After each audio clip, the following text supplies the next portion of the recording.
Merci beaucoup, très cher internaute de Dada International Télévision, très cher abonné, le plaisir est pour moi. Et vous savez très nombreux en train de suivre cette émission avec Dada International avant ma plusieurs.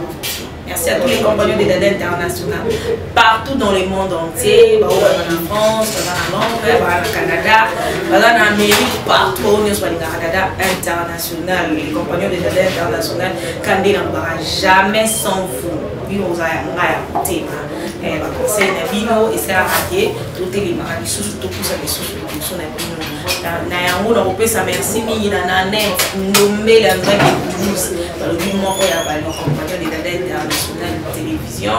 Merci aussi à Nathalie Capita au roi de la séjour na ile Kinshasa avec London mais Nikolo Toani na ndinga ba Kinshasa Nathalie Capita au papa ime kungu ya Samsung qui est en Londres tozani awa dodo kaja pe ba bi ba inde awa wana ba les compagnons de Dada International.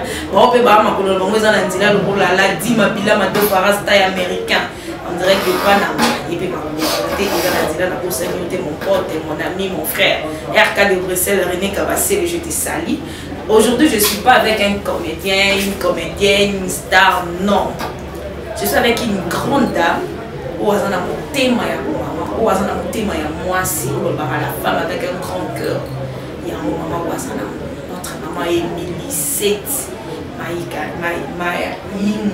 Voilà, maman Émilie Set, Maïnga. C'est avec elle qu'on aura le temps de décortiquer cette émission.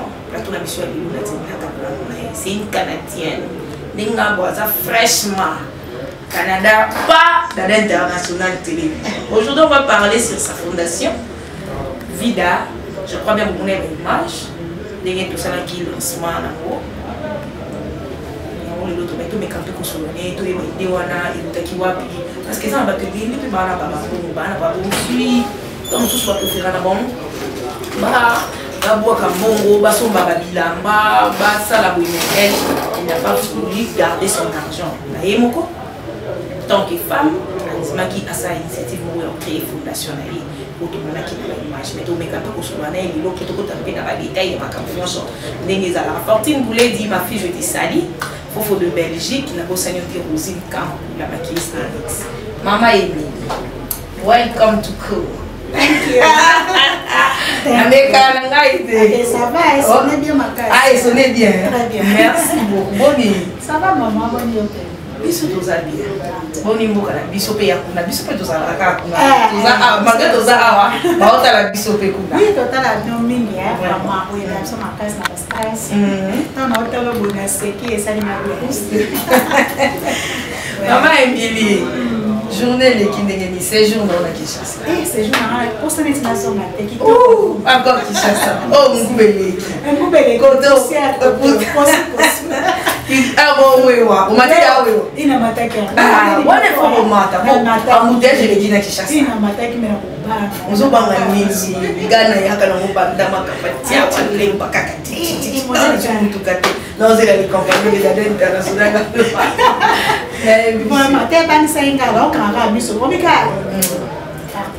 Voilà. Corps de route, on passe là, il y a moins de ça. Si on a combien de temps on a mis ce qu'on a mais quand même, on va qu'elle est. Les acquis bien sûr, les ont pété. Les acquis bien parce qu'elles ont pété. Le côté kosu pas pousser à la délice. Lilo na c'est plein là. Il y a ONG Nayo, Vida, pour simulation Vida. Vraiment, on a ce qui va te biler au Talabiso, quand tu parles, il y a un nombre de gens même si on a des œuvres à louer, à mon avis, on va te dire, one evening full of some grande dame de Belgique. Non, c'est un gars qui m'a soutenu, on va faire, aïe, bah, tout le monde va bien Dada. Tout est comme bon, on va bien appeler une matinée, ça, il y a ma maman, mais le roi fondation vie des arts, j'espère qu'il va te donner un jour. Pour nous soutenir maman la biso tout le monde va se retrouver dans les dames et dans les alors l'idée à pour ça la fondation premièrement la famille une fille de classe notamment la classe pour le classe dans notamment dans ton badengi ton la libéralité donc on définir en la personne qui a de la facilité à donner mais les a et ça monte là ils a plutôt par un moment de souffrir fona dans la capacité. Put yourself in my shoes.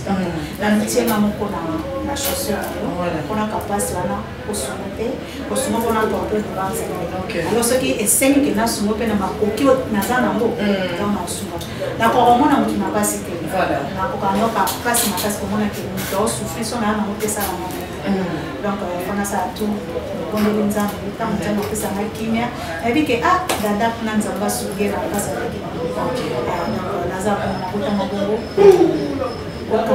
namuna okabela mutu sala kelo so na na pesa na c'est vraiment donc ça c'est vraiment na kuta mabongo alors na banaki ko suma ko fala na ndia ko bomba na makaye kate un jour nzamba ya kalisa bai wana ba neko suma bona ba fondation mususu na ba konta ba tika mona kameza dans une voilà TV voilà taleli ba mama sudoli mwana voilà moi eloko mena zaki pena ndeko moko oyo vraiment toza ko sambela ba era confinement sana Kinshasa dollar ba pese bote tozai ko sambela ba jour na libre to sambela ko tanto banda sambela ko maki intéressé ya ko batina mo le papa nanga akenda ko suma ba fala donc ok so ok yesa ka bai atinga donc banda ki bombo alors comme à un moment donné ça m'a entendu sangai devant moi parce qu'il va malheureux donc quand on commence à analyser là qui ça va quand on le pédale la publicité ok donc pendant un temps on l'a na salate on monte la télé quand on a la carrosse news pour que ça va cher ça comme on écoute la publicité moko ya vision mondiale non et pas ba suma bala alors on a kutana na mona bana ba ole tsaba na bana souffrance surtout bana na biso ya posona biso bon na net ka bana de kutala mais certainement so donc et comme il va bon comment critiquer ah ba exagérer ka pourquoi ka biso ba il faut te souffrir na kuma kuzalina ya kwa aka ba na souffrir mais na kuma kana motema ke faut kana kana na motema na critique qui nzambe le kwa na mawana yali na kotika na activité amemangai na kosana na compagnie OK OK c'est là quand on a yoana na yo pour découvrir la réalité puis on a pour critiquer alors c'était pas de maçon des acquis réalité on a que non les enfants souffrent dans ça alors de là on a comment qui na kosana voilà comme na posa na adopter moi na parce que compagnie na batinda ngala sala contrat ya 6 mois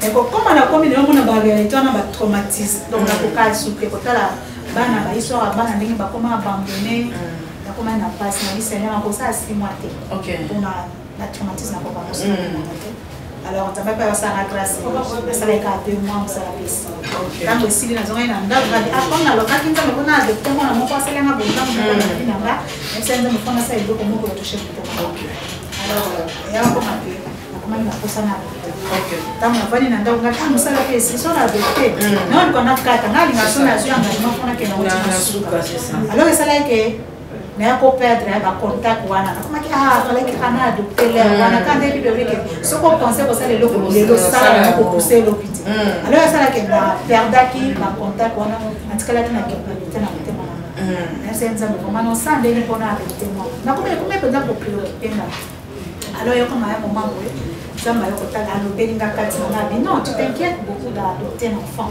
mais je vais te faire comme je vais te faire adopter tu auras beaucoup des enfants OK attends on pas qui langage en quatre maman na souci non OK na lenga na bana tena là ndio papa kwa mama OK c'est bien alors yo comme que nzambe pe apamolinga na comment on va baser 3 fois na sala ba fausse couche ah ça les qui vont nzambe OK parce que nzambe tanga le baka azasi mama on va pas on ça c'est ça oh tant peu nzambe le diable est à côté et c'est là que j'avais compris que j'ai une étoile de Dieu et ça va j'ai béni alors tant que comme un bon nzambe ça la grâce na c'est na ngaka nzembe comme ko bima OK na kuma il m'a désespéré même là to ko ça c'est le caractère nzambe de ça je peux comme toi aujourd'hui na bi ko ça c'est ça parce que la kaina comme un bon tango c'est na ngaka ko bima docteur abinanga ko les salons de l'arté tika un peu dans ce que ça nous a approfondi de qu'est-ce qui s'est passé donc pendant ces maisons bima Nzamba formé vie mosu kati. OK. Passion ya Angélique. Donc Nzamba formé vie mosu soudan na pas mon temps on a accueilli na côté échographie. Là ici il y a le côté bâtiment résultat pas docteur na là quand on a comme docteur na félicitations à Bianine. Comme tous amis nous ça na félicitations à Bianine. Abina na oza c'est what? Nana zemi et où tu vas? Ah docteur na matuna Nzamba ngabi j'ai un enfant dans mon ventre. Alors c'est là tant moi na botani c'est comme donc c'est la vie. Alors tant on ne peut pas repérer ngai vision ya koboko la bana na mona iko na repérer certaines absolument comme vie. Parce que moi bana na bazem na parents baza désespéré na vie. C'est ça. Mais ça il faut mutu moko aya après ça vraiment espoir ya pour vivre. Alors on a quatre vie déjà la vie c'est Jésus Christ. Voilà. Donc Jésus Christ c'est la vie. Voilà. Longtemps tu peux c'est amour tant moyen na Jésus si tu as ta vie complète. Alors on a décidé que Nzambe pas tant aider donc la vision pas dans du coup c'est qui vision c'est qui t'es d'autres là les hommes deuxième parce que ça m'a pas dans mon qui va mal le temps on a touché par mon corps non mais surtout dans la team il faut je n'ai pas compris et n'a pas bien de quoi on a donné tout pas tant le qu'on a mon et il n'a deux fois David a ma sœur Nzamba de nous souvent les enfants voilà nous sommes pas fait mais nous sommes déjà évidemment bon à lui peut-être qu'on changer méthode ya kusungira alors on va pas na jeke na soma ba na ngo mena kana sala fe sika moko bazala kawana dès que tu seras kana de quoi na ngano asala ya ba dimanche je sais que kuna zaki pas na tani saka na vacances pendant les vacances pendant les vacances on contacter tout ça na mwana ya ofena se renseigner sur les vacances on contacter de ba tout ça et on sala pe que tant on a eu vacances moi ka bolembu et on peut faire message dans la voilà c'est discret maintenant on a acheté na page voilà il est qui publicité mon coco maintenant bien que pour na publicité na bakisi mo ko coco dans mon dengue pour nango et ça la be bakisi na bengela na tikala ozo Nzambe a dit ça Nzamba qui pour accomplir oui c'est ça alors c'est tout comme tout sur là na les solo pe ya morfele ko mais c'est na comment on appelle ça que na suka mena yebite to kutani na yo boye donc zaki donc ma bongsa Nzambe zaki et bima na mokili po ba ba mona ba kota ka to so ina papa chic a été habité na komi ko aider tout ça et si ba ile ni ko sala ba plus que vous avez peut même payer à décembre mais tout ça la récolte na biso il faut avec $1 tu peux sauver la vie mais tout ça là qui va tout va benga tout cas va tout va benga c'est là que j'ai vu dans mon kiné ba tamper na lamba c'est ça donc que c'est là alors to récolter qui moi bon vraiment tout ça que to laisser qui bana na décembre wana bana ba bien donc je qui moi bon vraiment ça se met dans la magie locaux donc c'était bien alors voilà on a dit que non puis il y a mon qui vient moi je suis au travail voilà ça est quelque chose moi je vais gérer c'est ça mais nani que ba pesingai ba tu m'as jusque là on a zo comprendre le monter nous ko monika kana pour ça le bande connexion na porte ba comment ma réticent ya kotina miloko c'est ça parce que tini ko monanité c'est ça mais avec beaucoup de na biso tini vraiment chaque fois qu'on est tini ko ba jinda kunda ko makampe ke media donc on m'a dit à disposer bato moko ya malamu mitema malamu pona eloko ke biso donc c'est ça expliquer Ok, merci beaucoup. Donc, on comprend la classe idée et bandaki. C'est qu'on a quand même sur la vie sur le qui au lobby quand on est en haut, capacité, quand on a une capacité et de ranger à caillou. Mais il y a une seule sur la vie dans la parcours.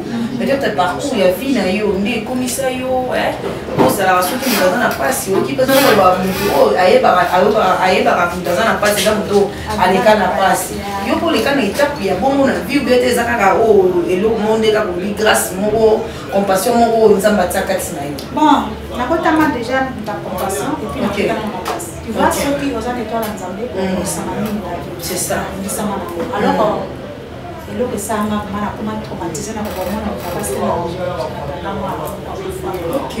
Alors on la kanza et puis na motema nabotama na baosu c'est ça esangani na babigare wana otala no fokoso wakasi naza sona mona na pasi nomona ke paso yo ko katengani mafoka sona ndenge yesu kaka na wakasi na muno ndiye na capable ya ko supporter paso na kili alo fo na kumba ko na ka donc zaka motema ndenge za mabota ok nda so na pasi na sana sana ngoa mama c'est ça zaka ndenge vraiment ka ndenge za mabota na ka près ya ko ni vina ok c'est ça aujourd'hui fondation on peut s'y comboyer comment on est ça parce que dès qu'on a vécu l'histoire à Bidon, ok, papa n'a pas de pratiquer. Ok. Comme ce qu'on avait vécu, on est pas qu'à vivre parce que les amis, ok, c'est comme ça. Ok, donc ça est vide. Moi na mission. Moi na mission. Ah, yes na ngai. Yes na mission vide. C'est comme ça me bien ngo, c'est que ba orphelin na ba orphelin na ba orphelin na yes na ba bébé. Ya ba moi na ba bosi. Voilà, tout le monde a une fondation, une génération qui kinya, tout qui discours na yo. C'est comme qui est derrière toi parce que c'est pas facile ba na qui belé, tout le monde inda pour chambre, organisation de l'état. Qui est derrière moi c'est Dieu. Devant moi c'est Dieu. Parce que d'abord ils allaient aussi dans Zambé, on a besoin de Zambé. Dans ça la terre dans l'axe bateau on a ça là, on a ça là en cachette. Mais comme Zamba dit que c'est lui qui est devant moi et c'est lui qui est derrière moi. Et naïe qui a disposé bateau de pour n'a pas porté le capot. Tu veux t'aller au côté capot. Donc ils ont Zambé non. Alors donc na bangela ngote eza passe eza mukumba mais naïe o ya tindanga ne lokango a osala yebele katina.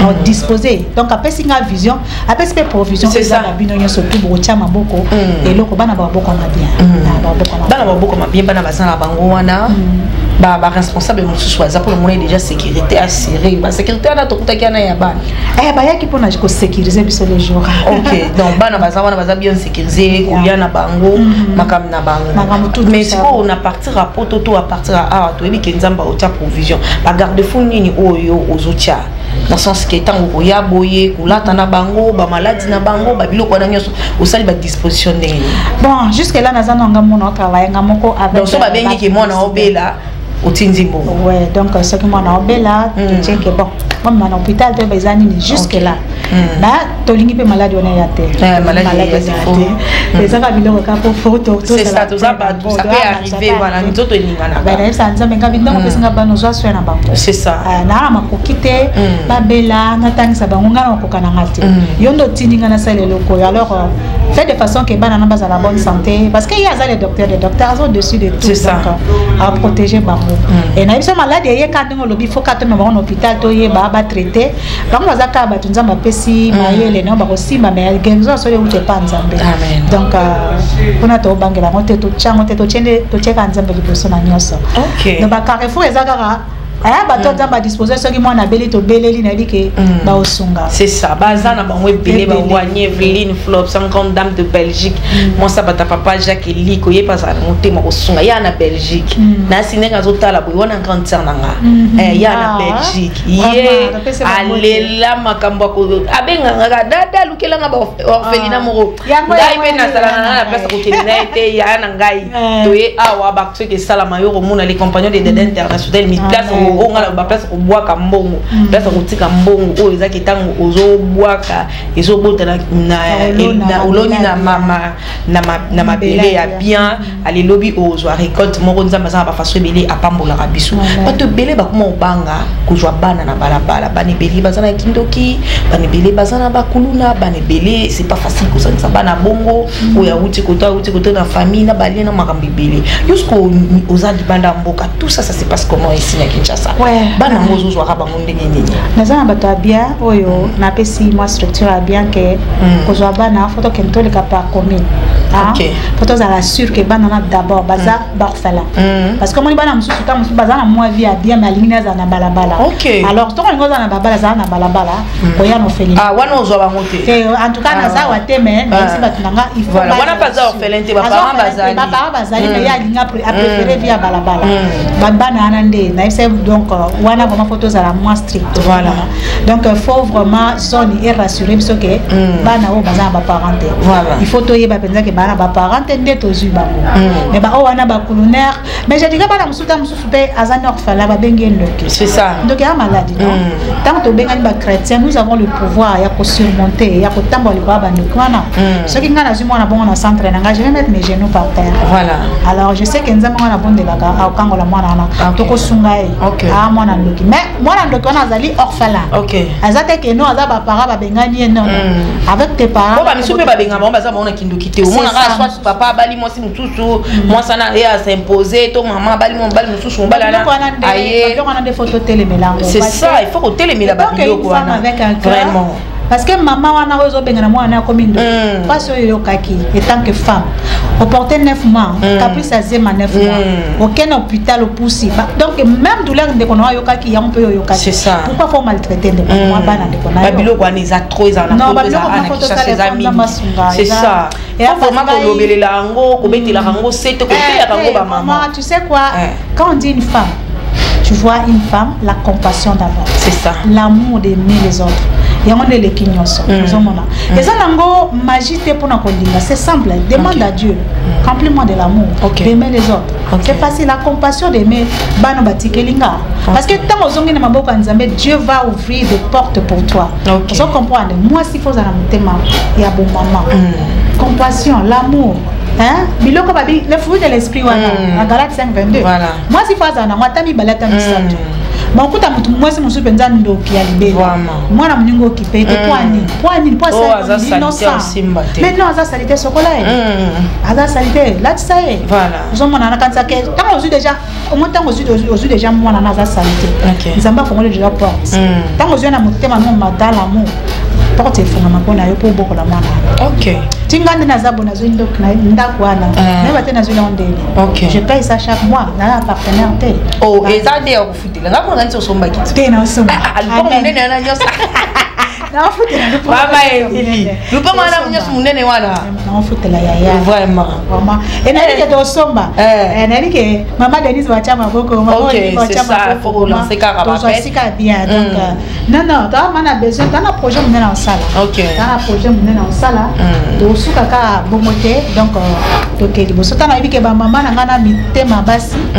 ba okota maman Denise okota maman dit donc makambe ke bien siko so mbato batali biso nzamba simbi mitema po yende mutasimba ka mitema ba na besoin soutenir moi nini ba o ko contacter maman Emi moi c'est donc ko contacter na numéro nanga pona bato mikila poto chaka plus 1 647 533 43 10 bete so basengi ngana pesi so basengi opesi et puis na osenga bureau na peut-être ba opesi auto funga numéro compte juste pour na bana OK donc ba opesa pe numéro compte so ezali donc faut opesa biso beka akucha na sewana numéro na téléphone na numéro compte ba bureau na ba opesa binango eza affiché donc ta ba chambo automatique ezokota na banque et loko osala pour na bana ezali classe kolia na bango ba bimisi kaka ba somi biloko esa bien makasi OK moi me super o se communiquer comment na réseaux sociaux est-ce que moi page mon ils a créé il y a fondation vida OK bah information sur ça routine de la bino ba tout on a passé na ba chaîne na bango beaucoup routine na information surtout de fond les chaînes il y a vida ezali donc routine de la bino ngo boza nango pa ou moi nini va contacter biso to afficher. OK, merci beaucoup. Nous sommes déjà presque à la fin de notre émission. Bill Kilongo, merci derrière la caméra pour la réalisation de cette image. Merci beaucoup à tous les compagnons des Dada International. Boya et porte des donc nous sommes à mungwa, à polo, à sanglais, à sucre, à mettre à bougie. Nous avons besoin pour na bana. J'espère qu'il va image, beko balancer les biso ba image, ba mon ndenge événement na biso et les cas qui vraiment et surtout dans ces pays là qui na moi qui présence à basal na nzambe évangéliste elonga bazala ki wana ba pasteur rebelle vraiment na moni que eloko to qui to associé ndenge déjà yé moko vision maman fondatrice associée nzambe to teli susu nzambe na sirki makambo malamu eko mimonisama mama nanga obeta lisolo mo tala babiso na libando sekarati bali ko ba comédien se bo tala tu as vu que maman na lingi ba mingi lingi biso mingi te bozo tala ba commentaire ko finga ba comédien mikolo kenda ta oteka jamais au mona comme on a ta jamais yo na lingi yo za femme de prière ba plutôt kuna sepela na yo ka mabe bandi ko na biso tozo linga na terme c'est ça ça fait mal donc toza ka ba photo encourager bino photo lingana na lela ba comédien na lela bino fort na lela bino fort raison pour laquelle que ezana ba comédien mon baleka ba sa publicité na nina OK c'est ça na mona maman na mona ki décor voilà en tout cas moi belé baleka voilà comment na linga bino mingi OK biso peto lingi mingi to linga diaspora tout partout na monde entier boza biso peto linga bino to komi na suka moi liloba par rapport à ya passage na l'émission en tout cas na sepele mingi dada la gentil ya minga bien ka gentil la mata na sepele na gentil makasi bi ona za kanda te na vivre yo ngai na monyo za gentil aka gentil la mata na pesa mbote mama mbote en tout cas na sepele makasi akai mabla na sepele merci na cameraman da biso lingi o minga intéressant. Oh, ça je te dis. Bien. Bon, ils sont bien tiens boy. Et toi na stress na ça ça ça avant de nous bani ka rester ko bano bossa na makam na muti. Bien ma casse. Vraiment. Merci, nous sommes à la fin de notre émission. Très chers abonnés, restez toujours branchés sur Dada International. Le plaisir était pour nous. Yoye Babozaki, tellement ébélé partout dans le monde entier. Wani Oviline, full option, la grande dame de Belgique. Moi ça va ton papa Jacqueline, connaît Ebi Kalaté à Cla, Robin a pour le camoyen à Rosunga. Donc, ni sala yango aimé coupe à Sam coucou dodo kaja poupée Barbie baba kabelo tozo sombara bazo ibara biswana okotisi olubiata bana basombata biliki nzambe ka oso so yeso azongite tokutani mukolo mususu na numéro mususu ya émission. Au revoir.